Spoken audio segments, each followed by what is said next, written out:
presume it's Alex.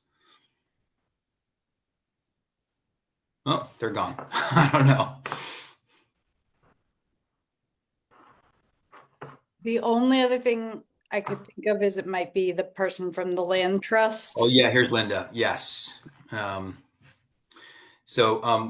will. I guess Linda can hear us now. So Linda, I'm going to make you a panelist because these are kind of informal, but technically these are public meetings that are recorded. So, uh, I'm going to promote you to become a panelist now, and you know, welcome you for posterity, I guess. So Linda, you should have a pop up on your screen that invites you to be a panelist.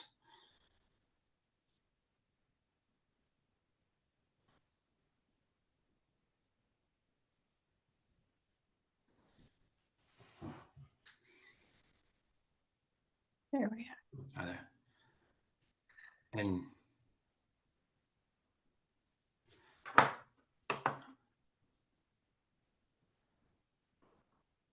I think you're still muted, but welcome.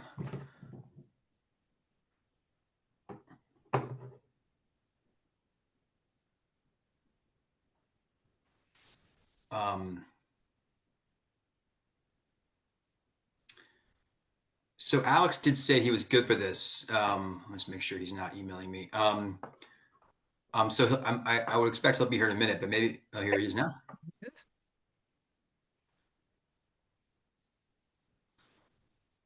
All right, we're here.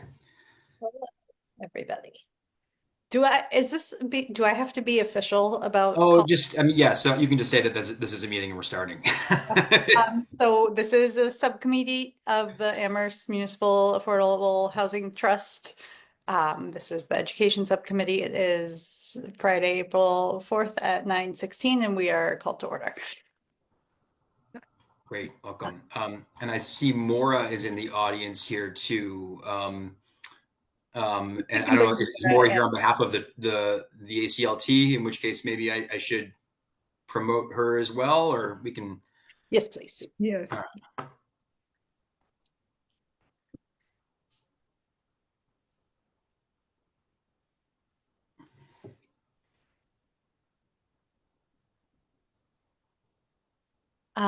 So I don't have a formal agenda right in front of me, but I know we had invited the Community Land Trust to come talk about possibly doing some sort of education or outreach or webinar together. And so I'd like to honor their time and have them go first, and then we can go through our other updates, if that's okay. Great. So welcome, Linda and Maura. Thank you for having us. Just in case we haven't met before, and Alex is with us as well, and Greg, obviously. So I guess one of the things that came out of our strategic planning was trying to be more focused in some of the education and outreach events that we did, and trying to kind of hold more of them as well. So Alex and I had identified the Land Trust as possibly a good partnership to hopefully maybe host some sort of, this is what you guys are up to now, and raise more awareness about what you were doing, especially as we try and think about different ways than just developing new units, to make affordable housing an option for people in town. So welcome, and we'd love to hear a little bit more about what you're up to and how you think we could partner. Well, thank you very much for thinking of us. This comes at a very good moment for us, actually. We've been going for 10 years now and kind of pottering along, adding one home and one family at a time. And suddenly last fall, 4 families came forward to invite us to at least consider with them whether their homes could become part of our portfolio. In every case, that would involve the family walking away from some part of accumulated value. I mean, the manifestation of generosity has just been stunning. But it also, from a point of view of the organization, felt like, we'd been going along kind of like this, and suddenly we were expected to operate, due diligence on 4 properties kind of immediately. So it's been an exciting moment. We also have been sort of quietly accumulating enough resources that we could manage at least a half-time staff person. We've been totally volunteer from the time that we started. So all that we've presently accomplished, we've done with no staff at all. And we really are outgrowing that. There needs to be someone whose day job, at least partially, is to mind the store. And so we've launched a search. We're just still in the interview process. And again, I've just been really heartened by, we advertised that it was 20 hours a week, and we sort of hoped that that would fit for somebody with appropriate skills. And we got 17 applicants, any one of whom I would have been happy to have had come forward and say they were willing to give this a try. So now we're involved in a difficult choice process to actually choose one of them and respectfully communicate with the ones not chosen that it's no lack of, value on their part. So it's just, as I say, it couldn't have been a better moment to invite us to tell the story a little more publicly. And I hope that's useful to the trust work to have that be more visible. I'm curious, the forum that you hosted recently with the League of Women Voters for the developers, that was just very helpful to us. Again, a fortuitous moment to have the public reminded of what it costs to produce these units and the various ways they can be thought about. So we are delighted to have the opportunity to discuss being part of such a forum. Right. Yeah. And so I did reach out to the League of Women Voters to say, would you be willing to partner again on some sort of perhaps differently focused forum? And they said absolutely. So that would be, I think, a helpful resource to have in terms of advertising and, getting the word out and having people show up to it.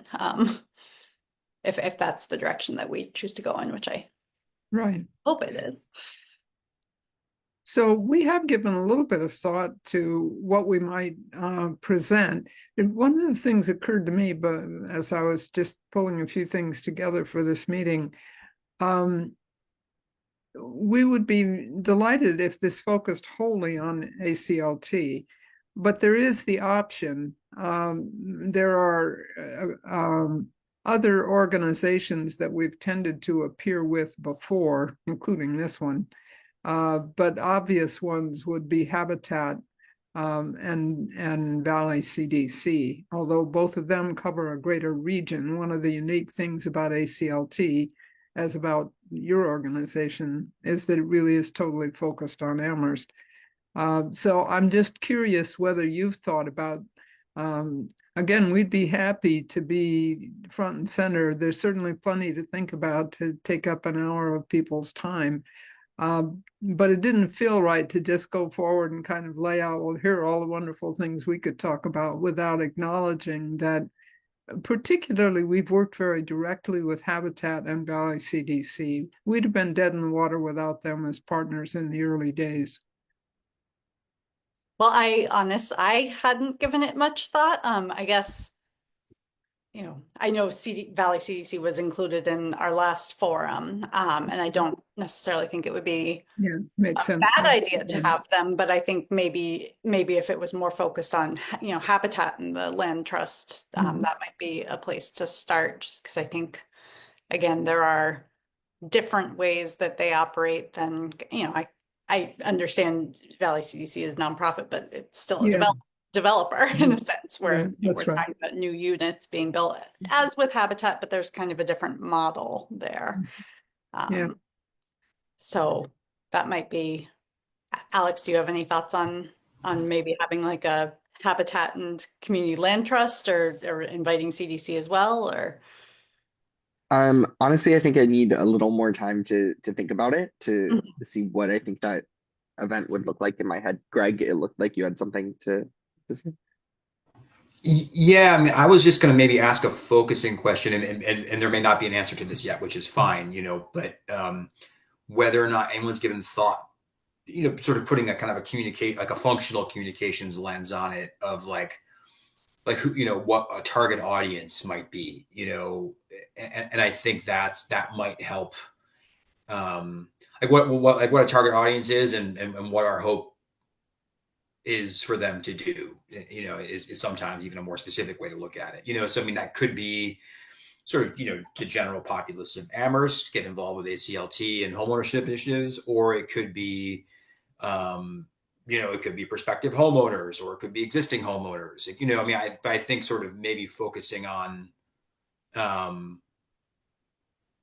of course, like, you kind of frame out a target audience, and then maybe you succeed in getting that, and then layer on more folks, and it's usually fine. If someone's not quite in your target demographic, that's, I think, community events always like include layers, but I think sometimes it can be helpful to define that, to sort of focus, to kind of reverse engineer, what the content and the participants are. Maura, I see your hands up. Yeah, I think ACLT has traditionally focused on, like, I don't know how to put it, neighborhoods where they feel under threat from houses being bought up by developers. And so because we deal with houses that are already built, for the most part, a couple of the Habitat ones were new, and one of our new projects will probably involve some new construction. But the emphasis is on preserving neighborhoods and providing home ownership for people who might not otherwise be able to afford it. So I think it's a pretty broad demographic that we would want to appeal to, since that is a big topic in town whenever housing comes up. Neighborhoods kind of feel under threat sometimes from the university. So I guess in terms of thinking about,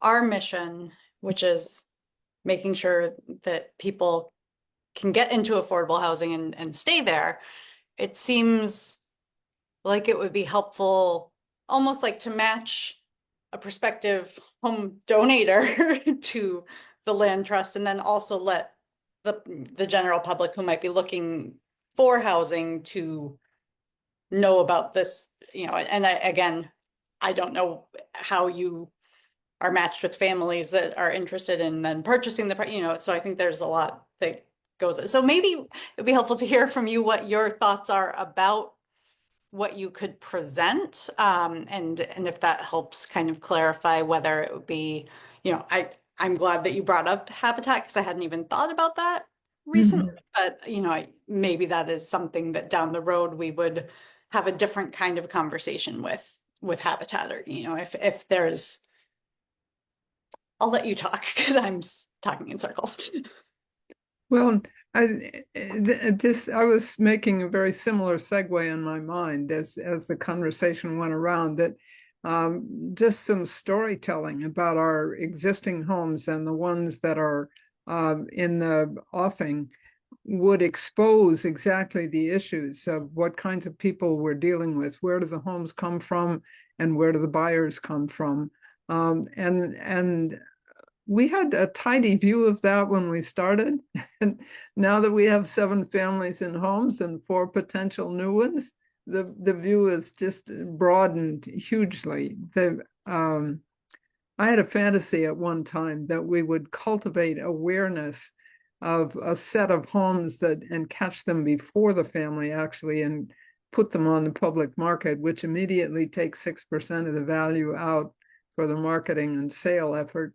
And that we would have a set of people patiently waiting for an opportunity. Well, of course, people's lives, if they really need to do something, they aren't still on the list after a while. But I still think having that in the background is valuable. But let me just tell you a couple of the stories, just briefly, so you can begin to see how we might present this. First of all, the very first project we did was a partnership with Habitat. We were very new at the time. We didn't know how to handle the public money. If a project is funded with public funds, and our first funds came from the Community Preservation Act, then immediately kicks in place a whole set of state regulations about how you recruit beneficiaries. And they have to approve literally every marketing piece. You can't put a handout up on the bulletin board at Whole Foods without they've approved the language in it as appropriately equitable. And we needed to learn all that. And so it was a real gift to us that we were able to get CPA money to buy a piece of property, to partner with Habitat, which took on all the parts that we didn't know how to do yet, how to do home ownership training. There's a whole bunch of stuff that goes with that they had into a settled routine. So they built the first 2 homes, and we learned as we went along. And since then, about half of the properties we've added have been with public money. We got another allocation of CPA funds, which allowed us to provide $125,000 subsidy to each of 2 families. And at the time that kicked into place, right as the pandemic was beginning, $125,000 was pretty close to the value of most parcels of land in the areas in Amherst that we were working in. So it made sense to say, well, we'll put up enough to purchase the land, and the homeowner only has to come up with the cost of the home.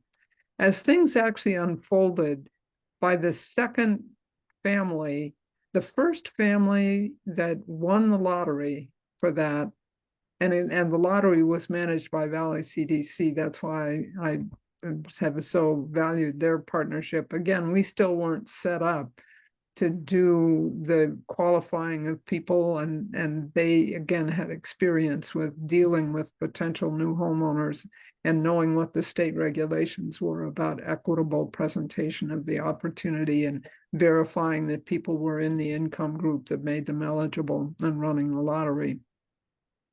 The first family that won the lottery, within like 3 or 4 days of being notified, had the last affordable home in Amherst, by which I mean the last one for which a subsidy of $125,000, together with what they could bring to the table, was enough to get them in. The second family chosen in the lottery looked for 18 months and eventually had to resign their access to the lottery because the prices were rising all literally week by week and month by month. And I am not exaggerating when I say the first family that got their hands on the subsidy got the last home in Amherst, where $125,000 was enough to close the gap between what a family at 80% AMI could bring to the table and what a home in Amherst cost, even a fixer-upper. So eventually, we get to kind of the next phase of the story, which is the gifts began to appear.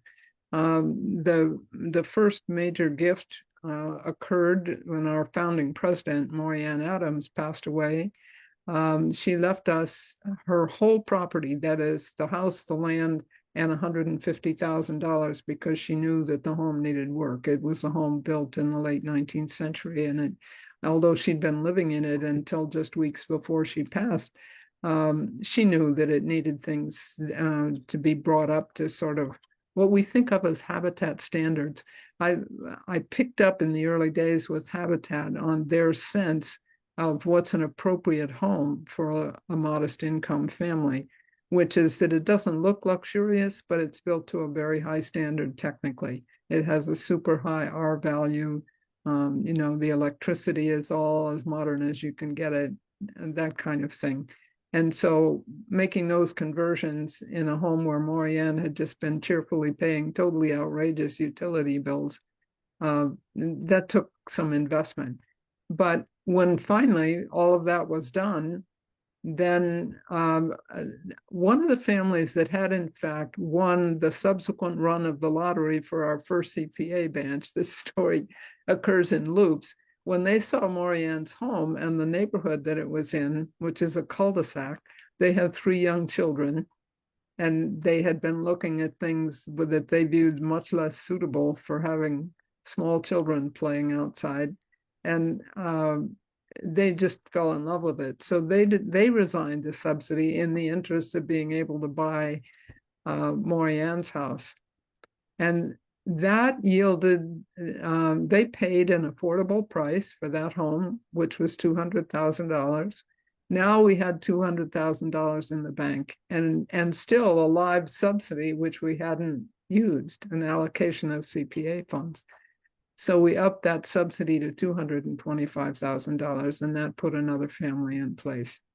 That was enough. That was how much the prices had risen in terms of the gap between what a family at 80% AMI could afford and what the simplest single family homes in Amherst were going for. It also included the 25,000 from AMA. From AMAHT, that's right. And we put in 75, and you folks happily put in the last 25. Thank you for that reminder. So in the meantime, another model of gift began to show up. So we now have a homeowner in place who has gifted us his land formally and is still resident in the home. And the relationship between ACLT and its homeowners is governed by a ground lease. So the homeowner is a special kind of homeowner. They're not just getting a windfall. They're buying into the concept that their home is going to be perpetually affordable, and that it's going to be owner occupied. So there are two critical elements of the ground lease. One is that the owner has to occupy the home. If their circumstances change so that they wish to live elsewhere, they have to sell it on. And they can sell it for not more than proportional rise in the area median income in the time that they were owners. So that home is always going to be available to a family at 80% of AMI. So the donor that's in place now, who's continuing to live in his home, obviously he doesn't need the subsidy. He has in fact gifted a great deal of the accumulated value of his property to us because he lives as a homeowner under a ground lease.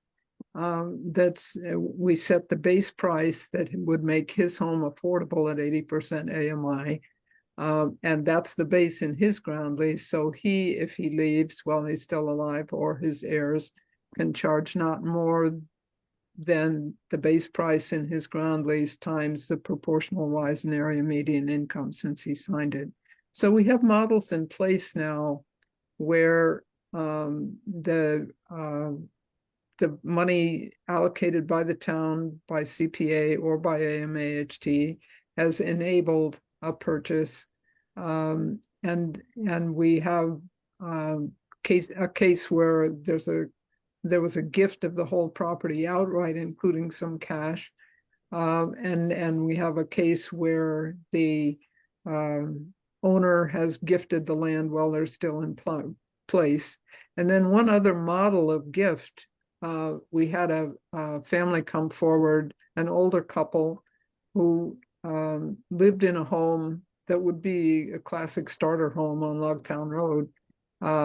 And they were eventually successful enough financially that they could afford a home with more land around it. I'm talking about Claude Tellier and Ruth Hazard. I don't know if any of you have come across them.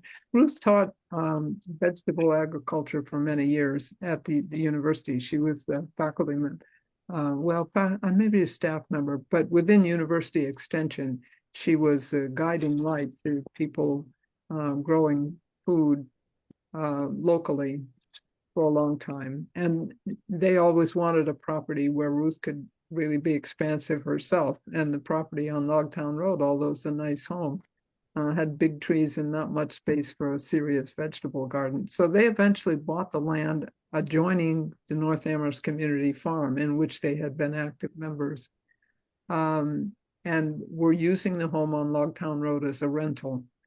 So they came forward again voluntarily, just appeared one day in our sites and wanted to know if we wanted to partner with them.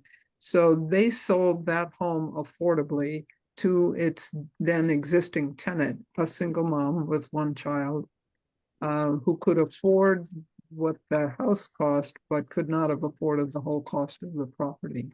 And again, the relationship is governed by a ground lease. So those are the models that we've seen so far. And they're kind of reflected in the 4 properties that we have in the hopper now. One of which is 174 Amity Street, a big old historic home being offered to us by the grandchildren of the family that lived there for decades in the early to middle 20th century. And they've been running it as a rental for a long time. They're getting older themselves, and they came forward. The granddaughter, particularly Deborah Gross, she actually came to the town and ended up speaking, among others, to Nate Malloy, and Nate sent her to us. So now we're talking about that this is very much in the due diligence phase. But the idea is that that home sits on a big enough piece of land to have an additional home, and the original building, which has already long ago been divided into 2-family space, could realistically be divided into a 3-family space, and an additional structure built. So that project is at the stage of discussing with Nate and others how we go about the special permit. So it would be a mixed project for us. If it happens as we hope, Habitat will partner with us and do the new build, and we will manage the renovation. But there's a lot of fundraising between here and there. Again, the family's agreement in coming to us is that they would accept half the market value of that property from us, with the thought that that would enable. It kind of sits across Amity Street from the very upmarket condos that were built into the old funeral home there. So it would create a lovely symmetry in my mind. Across Amity Street would be an equally carefully developed cluster of 5 homes that would be marketed affordably. But that's now we're into not quite pie in the sky. I certainly hope we pull it off, but very much a future project. So forgive me for monopolizing the conversation for that long, but that's kind of the narrative. And the question would be sort of which of the issues that you'd like to surface and the audience that should be reached. Does that prompt in your mind, would be drawn in, and what would be the most effective way to present it? So I think hearing a little bit more about how you've collaborated and might continue to collaborate with at least Habitat, it seems like maybe it could be helpful to have them as part of the conversation. I mean, I think it's interesting to think about certain neighborhoods where it might be a more like a targeted model in a sense. I'm just thinking, could a model like this work in a place like Amherst Woods where the homes are already like not affordable at all? So, thinking in terms of gravitating towards people who might be in a place to either donate land or think about a way to donate their home, is that the target audience, or is it both those people and people who are interested in home ownership opportunities, who might have some patience and might have, seen how the market is going currently and had some struggles in finding a place to go. The other project that we are currently working on that Linda didn't mention is an older person who was a longtime member of ACLT who now needed to go into more of an assisted living situation and wanted her house to go to a family. And so her family, correct me if I'm wrong, Linda, is her sons are willing to forfeit some of the profit, although she needs money to continue living, but forfeit some of that to sell directly to an ACLT family. And so I think they're being patient about it. They said within, a year to come up with, that we could come up with the money between what the family could afford. But the neighbors around there are fairly enthusiastic about raising money among themselves to help purchase that land, in that house. Also, Linda didn't mention that we recently received Community Development Corporation status, so that any donations of $1,000 or more to ACLT hopefully will receive a matching tax credit. And they haven't come out with those tax credit allocations yet for this year, but I think that's also an important development in our organization. Yeah. Alex, do you have any thoughts kind of hearing some of that? I do, yeah. So I'm thinking back to something that I don't remember if it was yourself, Allegra, or Greg who mentioned this previously, but the idea of hosting an event that was more of a resource fair than anything. So you want to support affordable housing in Amherst, right? With a combination of so many interesting groups and committees and boards and nonprofits that all are plugged in different ways that work different ways. So in my head, this is still geared more towards people wanting to contribute, but not sure where to start. And this idea of great, if something that you have to give is time, then absolutely let's invite Habitat and have them talk about their need for volunteers and what people can do in that. If what you have to give is land or capital, let's invite our friends from ACLT, and being more expansive with that. I'm thinking actually of a conference structure that I went to recently where they had what they called lightning talks, and every organization that was represented had 5 minutes to come up and just really quick give the skinny on what their organization was doing and then be available for questions after. So in my head, something like that is more of a let's shoot wide with this and try and bring in a lot of people who are interested in helping and spread the word and at least build some community and solidarity in town and help people know that these resources exist. But that's where my thoughts stop right now.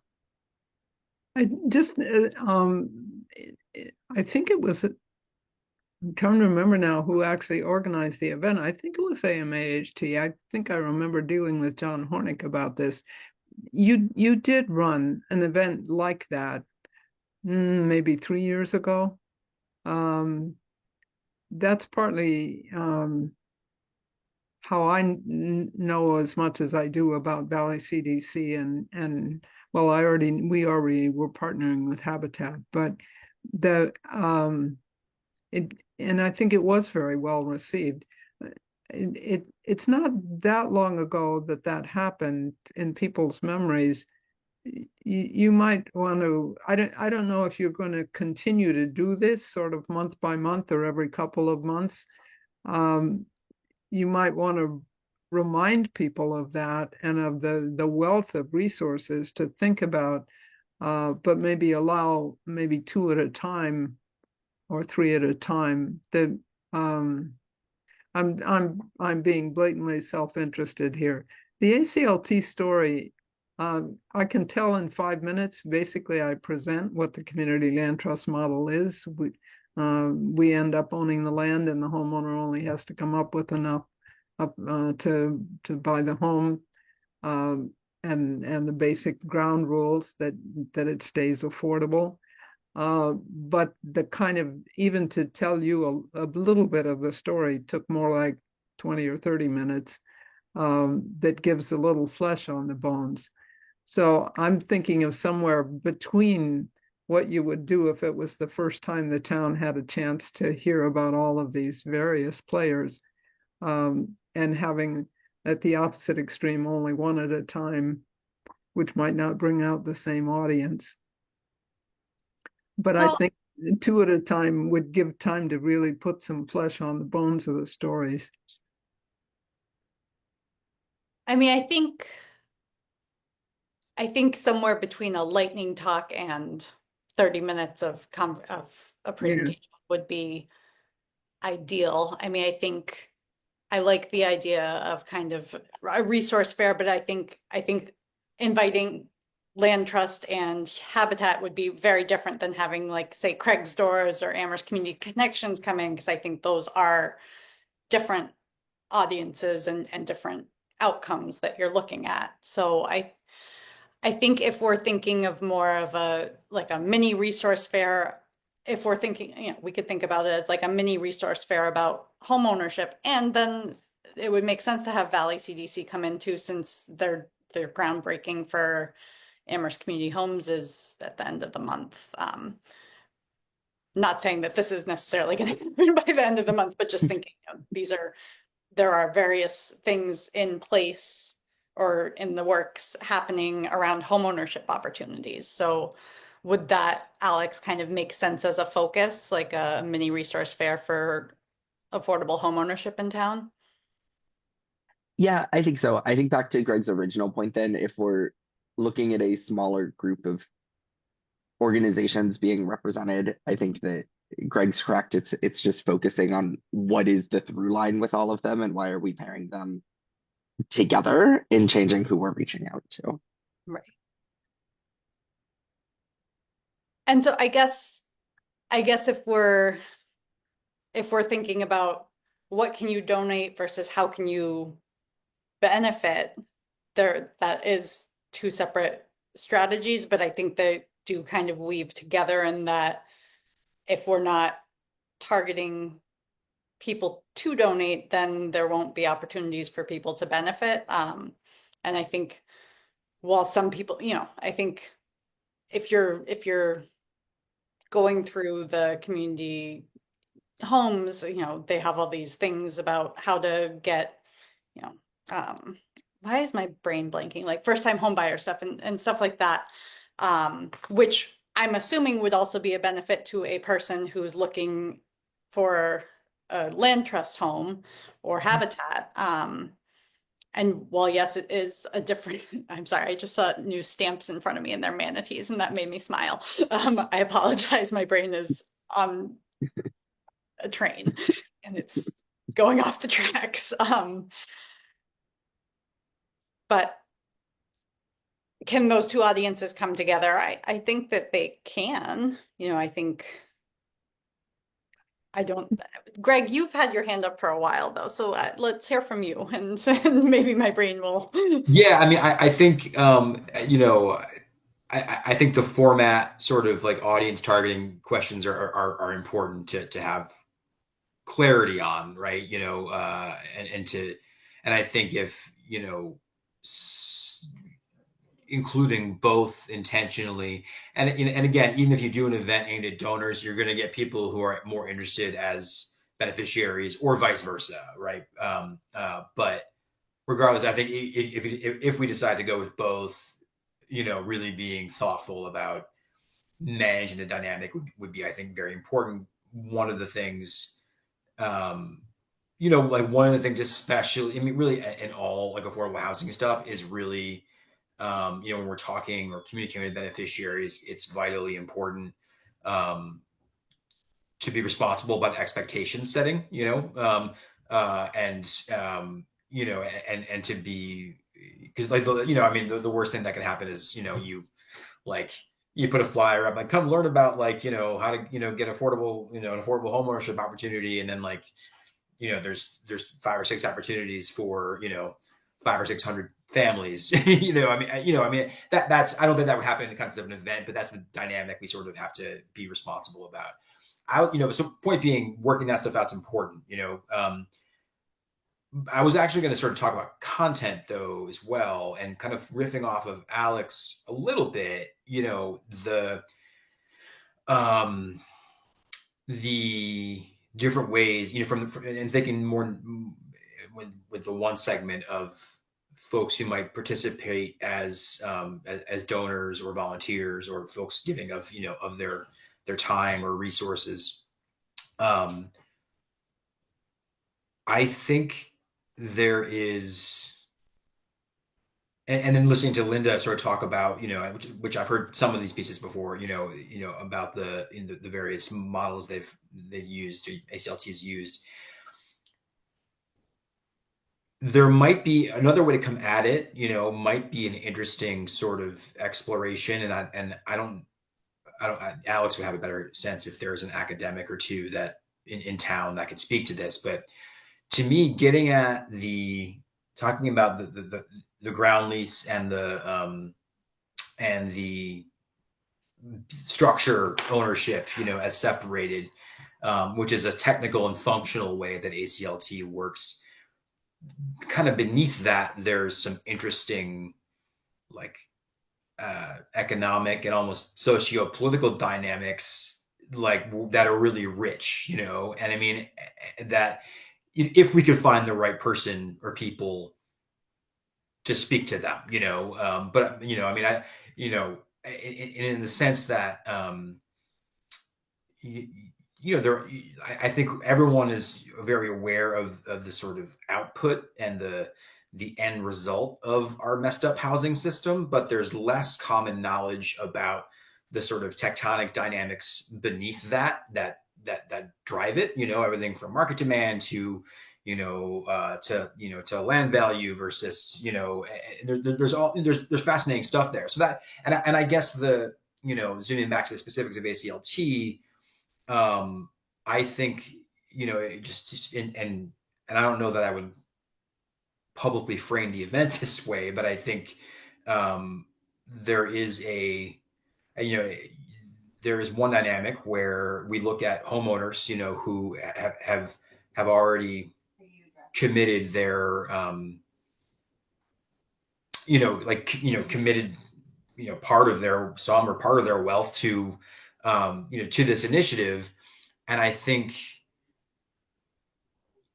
there's interesting, there's an interesting dynamic there of just like spotlighting those specific stories. So, if I were spotlighting, I wouldn't necessarily tell the sort of linear history of ACLT so much as like another way to come at it, might be to delve into one or two, specific donors, or, I don't know what the phrase is here, donors or, former homeowners, but to sort of like, explore their motivations and their, and their reasoning and and how it fits into their overall context. And I'm going to land a plane here, but I guess the point specifically that I'm thinking about is, I think there are people in Amherst, many people, not all, certainly not all, but there are many people who, who have been unintentional, but just sort of circumstantial beneficiaries of this incredible growth in property values, and I think the ACLT donors are people who probably on some level have thought critically about that, and have, and I just think there's an interesting constellation, whether it's the sort of like talking about the, the complex economic dynamics beneath that, or like how individuals should respond to that, and I guess there's an interesting, to me, potential opportunity to say, like, actually some of us, not all of us, some of us have some agency to respond to this, and I think highlighting, and it might be interesting, and perhaps it might inspire others, and then just I'll say a smaller thing too, another kind of offshoot theme, which sort of relates, but I think there is an ongoing conversation. And I think it needs to become more targeted in town, just about, one of the themes in our draft housing production plan is demographic shift, of senior housing, and of like, homeowners who are stuck in their homes, who would rather be in a senior housing situation, in some cases, or, and at least one of the ones, the examples Linda spoke about, reflected that dynamic, and so that's a little more of a practical thing, but there might be some richness there too. Maura. So those are excellent points, Greg. Yeah, and I think also, ACLT is not unique. The land trust movement has been going on for what, like 100 years in from rural to urban. There's big ones in Boston. Burlington is a huge land trust, all with similar setups with sharing the land and home ownership I think ACLT is kind of unique in that most of the other ones don't have donors giving their property, but maybe that'll come. And also, you know, there are 9 land trusts being set up in the valley in Western Massachusetts that are all kind of in their infancy. I think Franklin County is a little bit farther along, but so it is part of a general movement to help affordable home ownership throughout the country. The socio-political dynamics that you talk about really resonated for me, Greg.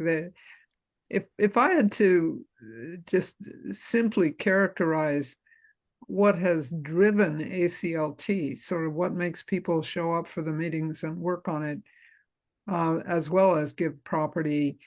There's a demographic in Amherst. The university grew to its current size. That is a step function jump from having maybe 6,000 or 7,000 students to having in the 20s and then in the low 30s. That happened much later in Amherst than it did nationwide because private education had been so strong, and it took Massachusetts a while to decide to invest in its state university. So we were like a whole generation later, or even 2 generations later than the Midwest in building a first-class flagship campus from what had been a much smaller operation. And the consequence of that is that we're still seeing the first generation that made that change in the university. I was hired in the last year that the university made a step function increase in the size of the faculty and the corresponding in the size, the number of students and the size of the staff. So all those houses in South Amherst that were built in the 60s and 70s, they were built to accommodate a rush of new homeowners that correlated with the building of the university, the build out of the university to its present scale. And all of us going down the years together are kind of communally appalled that what was possible for us as young people is not possible for current young people. And it's sort of, well, you know, it's not just about fussing about the noise of student rentals. It's about the fact that student rentals has driven out the whole economic middle of the town of Amherst. It's the cost, not the drinking on the weekends, that really deeply troubles people. And so we see the reflection of that in people just being willing, as I say, to walk away from that appreciated value. They believe that they're buying a future for Amherst as a town, that it's not going to exist. I mean, the volunteers who serve on the committees now, many of them are in this generation. They look to see who's going to come along behind them, and they see things like the 30% shrinkage in the size of the school-age population, and they say, "Where this can't continue."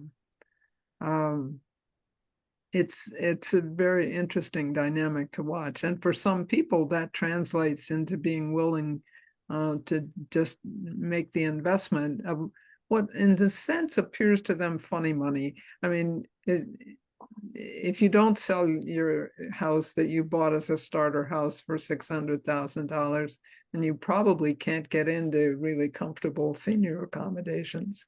Or maybe you're worrying about your grandchildren's ability to get college educations. So there's some amount of protection of that value, but there's also a lot of capacity to just invest it in the next generation of people that you don't necessarily know until they come forward to purchase your house. It's quite exciting to watch it play out.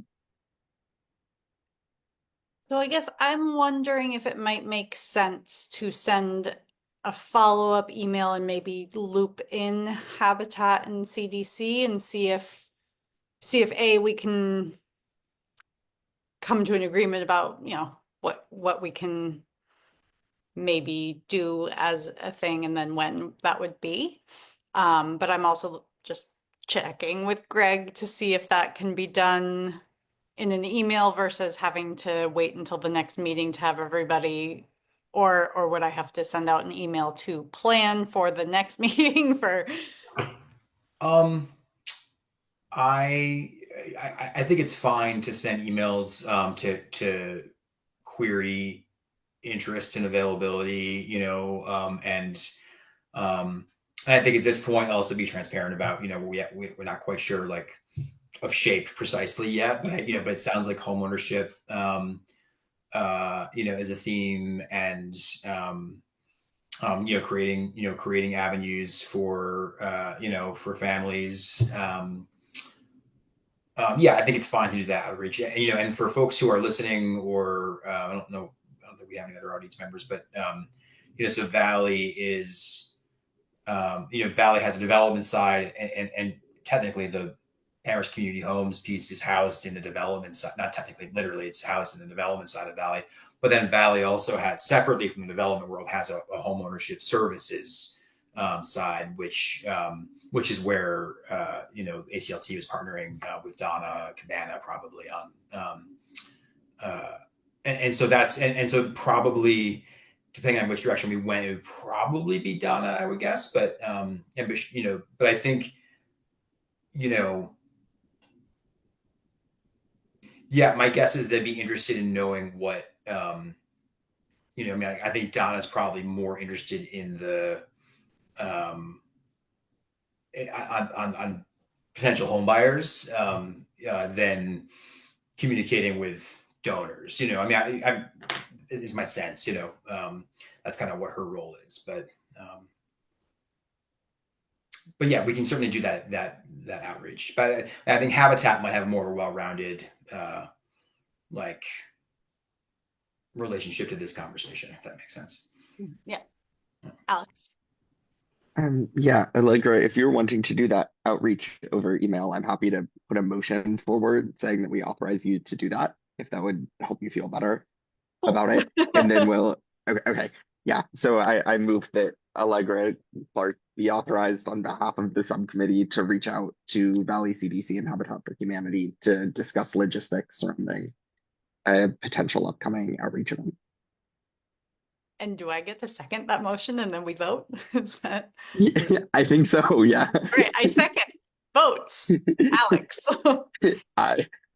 And Allegra is an aye. Okay, so I think that will be our plan, and I really appreciate the time that you've given to us today, and it's really exciting to hear about, the different prospects you have in the works, and, hopefully we can partner on letting people know more about it, and maybe getting you more people who are interested in giving you houses or land. First, we got to finish the ones we have, so. Right. So A lot of money to raise, but. Yeah. One of the things, if we can circle back to a much earlier point in the conversation, does it make sense to develop a cadre of potential buyers so they're ready to move on an opportunity? That does create a moment when a family is suddenly ready. Sometimes they've prepared, and sometimes, falls happen. An elder person is more suddenly in need of support than had been anticipated, and there's a flurry of activity. And if we just had a few families that we could call that come forward, then we don't need to go through a public sale. But that means there are families out there that are kept waiting. We do, in fact, have a couple families waiting, and that have cheerfully said they would happily step forward when the next opportunity arose. So it's tiny, it occurs in conversations one-on-one. Somebody knows somebody, and they have a kind of metastable, they have a rental, they wish they weren't paying all that money in rent, but most of the time when people are ready to buy a house, they want to move quickly. So kind of developing the social sector who can manage to be patient, but would be there when the moment came. There's one other thing that I don't know what position you're in to act on this, but one of the things that is concern to us is racial equity in our homes. To put it very simply, we don't have any Black people in our homes. We have good working relationships. Maura and Paige Wilder attended most of the meetings of the reparations group. We have a nice conversation going with that group, now disbanded. But the numbers are small and it didn't happen to lead to successful applications. And I'm alert to both the legal nuances that you can't specify that a particular opportunity go to a particular group of people. But I'm also alert to the sensitivity of groups of populations that have seen a lot of promises broken in the past. I'm just curious about where AMAHT is around what can we legally do and what can we effectively do to fully engage the populations that we would like to see benefit. I will say, by the way, that ACLT homeowners are an extremely diverse group, but that's brought by immigrant families who are, prepared to jump in, take a risk, don't have the history of disappointment or mistrust that some other populations have. That's a really big question and one we probably don't have I time just thought I'd to. leave you with an easy one to think about. Probably Oh. nothing we can do in the short term, but I just want to insinuate it into the thinking. And I think it's important to bring that up, and I think it would actually be good to get some guidance on that because in another area of my life we've been having these conversations about how can we specify preferences in terms of, people involved in a committee based on Right. certain, protected class. So I think that might be a big conversation to have in a different, like in a way that. Not in this forum, but Yeah, just I to mean, be I aware that think it is something that the town needs to think about and needs to be open about, especially with all the executive orders that are going on. But Linda, I have a couple ideas that are kind of separate from this conversation, but I'll drop you a line about a couple of specific things. so let's see. I'm going to email ACLT with Habitat and Valley Community Development and just gauge the interest. It's my action step. Just writing it down before I forget it. And I think because Greg, you have a time crunch, is that right? Yeah, loosely. I can go a little longer into 15, but I should probably be done by 10:30. So I think we have a few other things that we were going to discuss, and you're welcome to stay and listen, but I will be in contact with you regarding putting something together and then reaching out to the League of Women Voters as well, just as. Thank you. If we can be helpful with your other matters, I'm happy to stay, but I don't want to get drawn into distracting you. As you've just seen manifested, once I open my mouth, you have to shake my shoulder to get me shut up and let somebody else talk. We're just going to talk a little bit more about other groups that we've reached out to and our guiding mission statement that we're trying to develop for the trust as a whole. So you are welcome to stay and listen. But I think those updates should be much shorter. I would like to stay and listen. Why don't you just take away my status as a panelist? All right, I'll do that. Thank you Thank both you for both joining for Thank you so joining much us. for joining us. It was really nice to hear from you. So in terms of my communications with other people, I have reached out to HRC and attended their meeting this month. I don't know what month it is. March. I went there in March. And so they are willing and interested in partnering with us about coming up with at least a list of resources that can be housed both on their website and our website related to tenants' rights. Can you tell me what HRC is? Oh, sorry, the Human Rights Commission. Okay, all right. Yeah. So because I had seen they had done a pretty robust job of coming up with immigrant resources. So I thought that would be another important issue. And that is one of their target areas that they're trying to work on, as well as like discrimination and inability to afford housing for residents in town. So I think we kind of talked about 3 target areas that we'd want to discuss or have resources for, which were, discrimination and looking for housing. So what are your rights in terms of if you're a renter who is a person with a child under 6 and there's lead poison or lead paint laws and things like that. You know, what are the rights that you have as a family renting? What are the rights against discrimination based on protected class? And again, this is somewhat complicated by the fact that the Fair Housing Center in Holyoke is no longer going to be able to look into these sorts of things when there is a discrimination complaint. I'm going to double check because I think there was some money that was released. It's really head spinning to try and keep track of what's actually happening. So as the last time I went to their website, it did say they were no longer taking calls as of March 5th. So sorry. And so that is just the getting into housing and like protected status, anti-discrimination rights. Then kind of what are your rights once you're a tenant and in a unit, if there's concerns with conditions, do you have rights in that regard? And yes, you do. But making sure you're going about it correctly. And then what are your rights if you are being asked to leave, in terms of eviction? There's a process. A lot of people Sure. just think, okay, I have this notice that says I have to be out in 14 days, but really there's a whole court process that you can go through. So collecting resources around each parts of those, like what the actual laws are and where you can go for help, are kind of where we had been thinking. So we're populating a Google Doc together. Great. And, Yeah. the person from HRC has actually reached out to the offices at the different colleges to kind of see what their off-campus resources are for in terms of how they're supporting their students who don't live on campus. Yeah, I think that's great. And I think I am interested in specifically thinking about student renter rights in this, as well. And I think specifically, I think there are some people who might not be aware of, of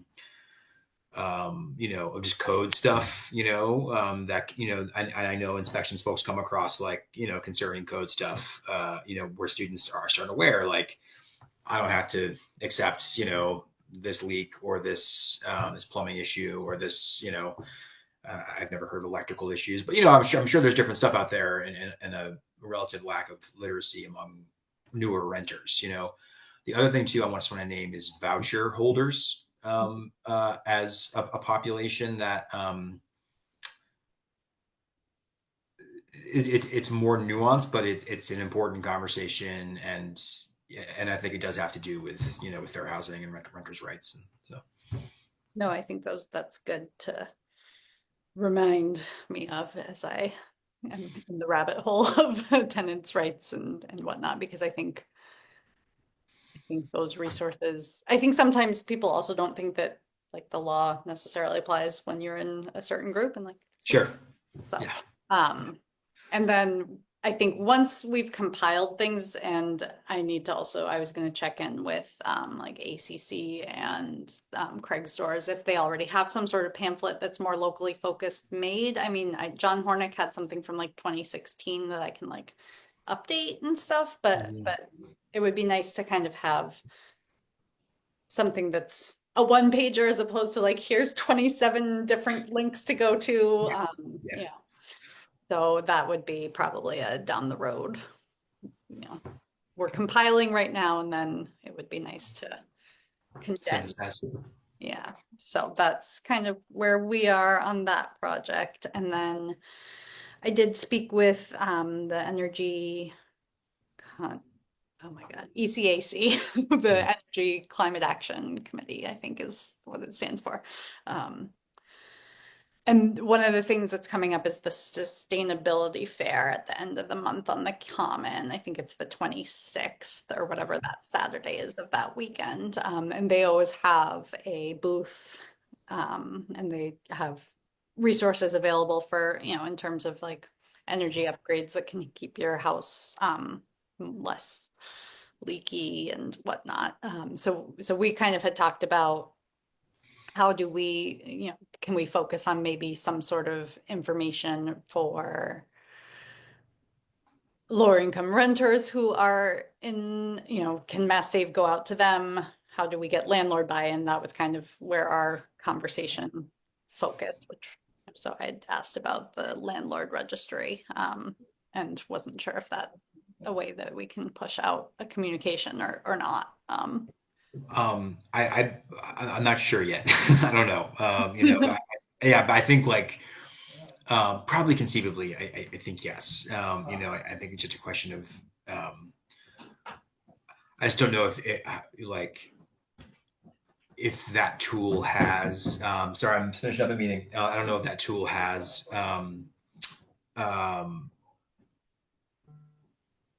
communication function or if it would need to get like mass communication function, or if it would need to get pushed over to something else, in which case that might be tricky. So yeah. Okay, so that's kind of, I mean, that's where we were. So I think at the meeting, I'll just announce that the sustainability fair is happening, and that Mass Save is a thing that people can look into. And I mean, I think at the very least, I mean, I know when I was renting, we had Mass Save come, but we didn't talk to our landlord, and I don't know if we were supposed to do that, but they came and they did what, they gave us a power strip. It wasn't like earth Well, shattering. yeah, I mean, yeah. I think that they can do it's like this the deeper stuff like insulation and like where you need landlord buy-in, and I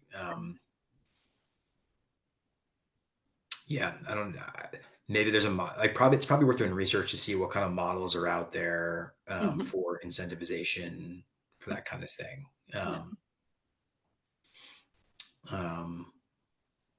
But yeah, we did in this in the housing production plan, there is in the most recent version of the goals and strategies, there is a plank or whatever on seeking to maintain the affordability of current units, and utility efficiency is one strategy there. So I think those are my updates. Alex, do you have anything to add? No, I don't. I apologize. I was hoping I would have a draft of the flyer for us to look at today, but it's still in progress. So I'll have that by our next meeting. All right. All right. And I know Grover was the only one who'd weighed in on any changes to the elevator pitch, and that change was to suggest replacing housing developers with housing providers, or developers, land trusts, and others working to create affordable housing. I'm okay with that as a friendly amendment. Yeah, same here. All right. I am aware that our next meeting would fall on May 2nd, and I am also a newly aware person that is the day that Wildwood had kindergarten screening, and I have an ingoing kindergartner. I have not yet received my time slot for that. So I am wondering if maybe we can hold our next meeting on May 9th instead. Then let me just make sure that that's a reasonable thing to, would that work for people? That is fine for me in the 10 o'clock slot. Is that okay, Alex? Yep, that works. Or 10:15. Yeah. Thank you. All right. So our next meeting will be May 9th, and I'm gonna put that in later because I almost just erased I'm sending you both the change right now. friend's calendar. And you said 10 a.m. 10 a.m. Or 10:15, I think. I've got a thing that ends at 10. I usually need a few minutes, Okay. but I just sent you the invite. Great. Change that in Zoom right now too. So I think with that we can adjourn, and I appreciate all your time today. Great. Thank you both. Thank you. Great. Thank you. Bye. Bye.